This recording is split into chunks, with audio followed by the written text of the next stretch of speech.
Tommy Armour was a great amateur champion about 100 years ago.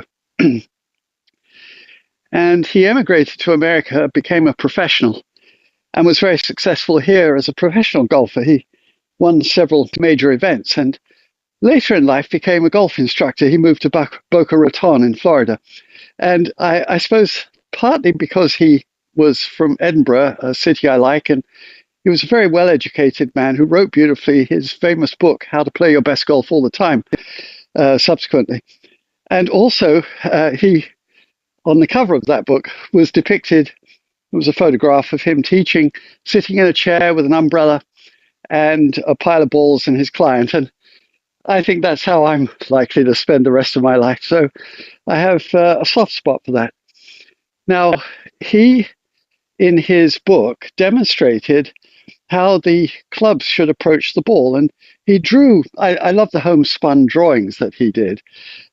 He showed how the arc of the swing would correspond to the ball position with a driver and with an iron. Now, the driver's the ball that's teed up. We're trying to hit the ball as far as possible. And he showed that the arc of the swing was actually climbing by the time it got to the ball. By contrast with the iron, he showed that the same arc, albeit subtly shrunken by the difference in length of club, was actually catching the ball before it got to the ground. Now, he didn't, though, if you look at the picture, describe it as a straight line in either of them. He showed it to be an arc, as subtle as it was, and it's very important to understand that. We're drawing essentially a circle, and it's like a wagon wheel leaning on the wall behind one. With the longer club, it's tilted farther down the wall behind you, and it's what we would say more of a flatter plane. So it's getting more toward a carousel, less like a Ferris wheel. And of course, the shorter club, the ball's near your feet, and it's more like a Ferris wheel. Now, the relative position of the ball to the feet, which is commonly how it was related, would have the ball more in the center as he demonstrated it. Now, most conventional wisdom over the last 100 years has the ball left of center. In fact, Jack Nicklaus, for instance, had all of the balls by the left foot.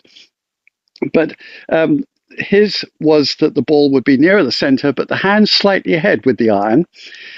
By contrast with the wood, you could see that his hands were behind. Now, when I was a spindly 16-year-old, I obviously had read that book and I adopted his posture almost exactly the way he demonstrates it in that drawing. I had my right foot pulled back, what they call a closed stance. And I had my hands behind the head of the club with the driver. And for many golfers to this day, I think that that's probably a more realistic and valuable way to set up for a wood shot than the modern tendencies with sometimes an open stance, certainly a square one, and with the hands really pointing the shaft more or less at the middle, but not quite as far to the right. So I would recommend that you test that, even though it's sort of 100 years old. I remember on the second hole at Kings Park in Stirling, as spindly as I was, driving through the green. I got a few lucky bounces, but I actually got through the green with a tee shot, par 4. So the hand advance, which is pushing the hand slightly ahead, which he showed with the irons, is going to encourage a slightly steeper swing. And of course, as he depicted, a slightly steeper downswing. Now, we do take a divot in golf, but now that you know that I don't think it's an arrow going into the ground, but it's actually an arc that just happens to have the ball occur in that arc earlier, then you'll understand that the divot doesn't have to be deep. It's sort of excised partly by that arc intersecting with the ground, but also because of a little subduction. The ball hits the club face and actually drives the club down slightly.